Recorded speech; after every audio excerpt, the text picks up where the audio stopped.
In this video, we're going to go over the ChatGPT workspace so that you can get comfortable with where to find everything. Let's begin. In ChatGPT, it is divided into two parts. Your left-hand side, the gray part right here, this is your sidebar. Your sidebar contains the ability to create a new chat, explore other ChatGPTs, and then see a history of your chats as you converse with ChatGPT. On the right-hand side, this is your chat box. So this is where you'll have a conversation with a ChatGPT model. At the very bottom is your prompt dialog box. This is where you'll put your prompt or doing prompt engineering. I'm going to do a very simple prompt like, tell me a joke. Very simple. Once you can press enter on your keyboard, or you can press that black arrow button, and then you will start to see a chat history where you and your chats will be on the right-hand side, and ChatGPT's response will be on the left-hand side. If you make a mistake or you forgot to add information, you can always edit your original prompt by clicking on the pencil icon. So I could click there and say, tell me a joke about cats. And then I could click send. Now it sends a new response, but say I wanted to go back to the original response, I could do through the left and right arrow right here, I could toggle between my first original prompt and my newly updated prompt back and forth right here. Now let's take a look at the toolbar that is underneath one of the chats that ChatGPT responded with. The first option allows ChatGPT to read aloud what's in the message. Why did the cat sit on the computer? Because it wanted to keep an eye on the mouse.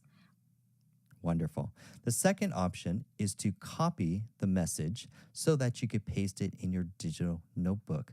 So I could click copy, one click button here, I get a checkbox, and then I could go to any notepad. It's already in my clipboard history, and I could just right click, paste, or just Control V to also paste.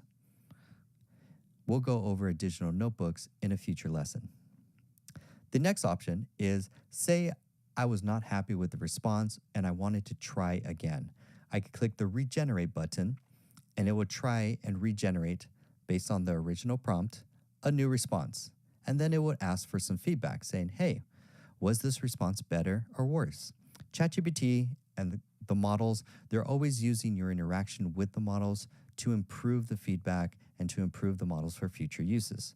And I could say, yes, this was better. Next button is a bad response. Say I wasn't happy with it, it completely missed the mark, it didn't understand my original prompt, and it completely just went off in left field. I could click that button and it will send feedback back to ChatGPT so that they can improve the response for future models. Down at the prompt bar below, you also have the ability to attach files or upload documents.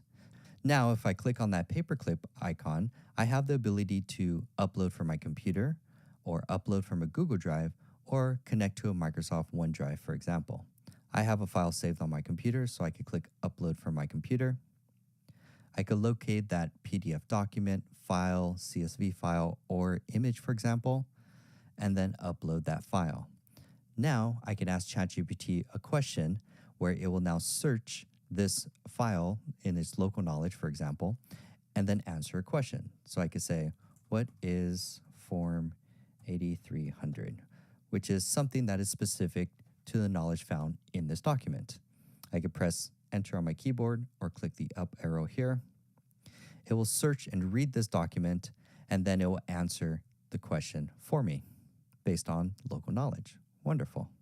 After you finish writing a few prompts, and let's say you want to save this conversation, it is good practice to, in the upper left-hand side in your sidebar over here, to rename this conversation chat history. So this is it tries to auto name it for you, just like a file or a document, for example, but we want to rename it so it's something more specific, for example. So I could click on the three little dots for this conversation, and I could click rename. Now I could rename this file IRS question and then press enter. And now this chat has been renamed so that I can find it in the future to make it very easy and return back to this conversation to continue off, for example. Over time, as you use ChatGPT very often over the next days, weeks, months, you'll start to see a long list of chat histories and you want to stay organized. One way you can do that is to archive conversations that you don't want to see or use currently, but you want to come back to them at some time in the future, for example. So to archive a conversation, I'm going to click on the three dots and then I'll click archive, which hides it from my chat history or from my sidebar. This is a great way to stay organized. The file is not deleted. To find all your archive conversations, you can go in the upper right-hand corner, click on your avatar icon, go ahead and click on settings. A pop-out will come out. On the left-hand side, if you're in the general section, there's an option right here that says archive chats. I could click manage, and there's my archive chat, saved, not deleted.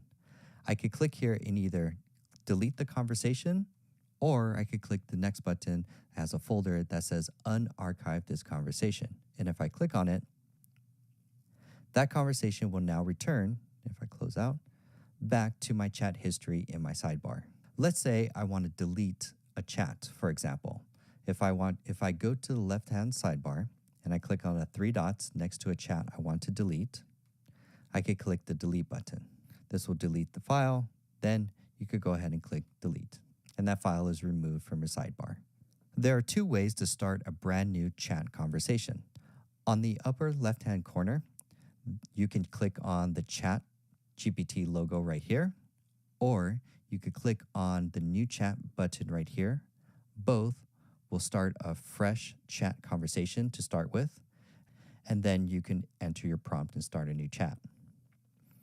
If you want more real estate, on the left-hand side, there's a button right here to close the sidebar. This will expand your chat box so that it takes up the whole screen and you can have more time focused on the conversation. And then you can open it by clicking it again and it will toggle the sidebar with the chat history. I'm going to log out of the ChatGPT app. In the upper right-hand corner, you could click on the log out button and that will log you out of the ChatGPT app.